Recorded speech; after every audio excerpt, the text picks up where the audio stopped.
عمران خان کے قریبی ساتھی عثمان ڈار کا پی ٹی آئی چھوڑنے کا اعلان۔ لانگ مارچ کا مقصد جنرل عاصم منیر کی تعیناتی کو روکنا تھا۔ 9 مئی حملہ کا مقصد فوج پر دباؤ ڈال کر جنرل عاصم منیر کو عہدے سے ہٹانا تھا۔ 9 مئی واقعات کی منصوبہ بندی چیئرمین پی ٹی آئی کی زیر صدارت اجلاس میں ہوئی۔ عثمان ڈار کا بیان۔ السلام علیکم، میرا نام بلال خان ہے اور آپ دیکھ رہے ہیں M P news. Pakistan Tehreek Insaf کے مرکزی رہنما عثمان ڈار نے پی ٹی آئی چھوڑنے کا اعلان کر دیا ہے۔ انہوں نے کہا کہ 9 مئی حملوں کا مقصد فوج پر دباؤ ڈال کر جنرل عاصم منیر کو عہدے سے ہٹانا تھا۔ منصوبہ بندی چیئرمین پی ٹی آئی کی زیر صدارت اجلاس میں ہوئی۔ میڈیا کے مطابق عثمان ڈار نے اپنے بیان میں کہا کہ 9 مئی واقعات کی منصوبہ بندی چیئرمین پی ٹی آئی کی زیر صدارت زمان پارک اجلاس میں ہوئی۔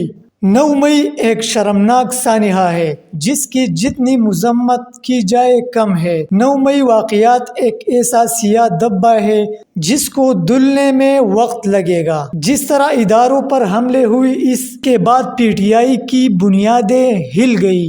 9 مئی صرف تاریخ ہے، حملے کرنے کی سازش بہت پہلے تیار ہو چکی تھی۔ اکتوبر 2022 میں لانگ مارچ کا مقصد جنرل عاصم منیر کی تعیناتی کو روکنا تھا۔ چیئرمین پی ٹی آئی ریاست مخالف بیانیے کو سپورٹ کرتے تھے۔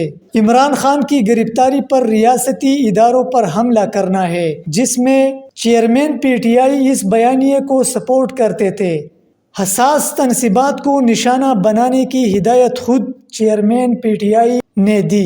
9 مئی حملوں کا مقصد فوج پر دباؤ ڈال کر جنرل عاصم منیر کو عہدے سے ہٹانا تھا۔ چیئرمین پی ٹی آئی نے ریاست کے ساتھ ٹکراؤ کی پالیسی کی بھرپور حمایت کی۔ پی ٹی آئی میں حماد اظہر، مراد سعید، اعظم سواتی، فرح حبیب فوج مخالف گروپ تھے۔ فوج مخالف group chairman P T I کے سب سے زیادہ قریب تھا۔ ریاست مخالف بیانیہ چیئرمین پی ٹی آئی کی ہدایت پر بنا۔ پی ٹی آئی کی موجودہ صورتحال کی ذمہ دار خود چیئرمین پی ٹی آئی ہے۔ چیئرمین پی ٹی آئی نے گرفتاری سے بچنے کے لیے ہیومن شیلڈ استعمال کی۔ چیئرمین پی ٹی آئی نے گرفتاری سے بچنے کے لیے ورکرز کی ذہن سازی کی۔ جوڈیشل کمپلیکس اسلام آباد اور زمان پارک میں جو کچھ ہوا یہ ذہن سازی کا نتیجہ تھا۔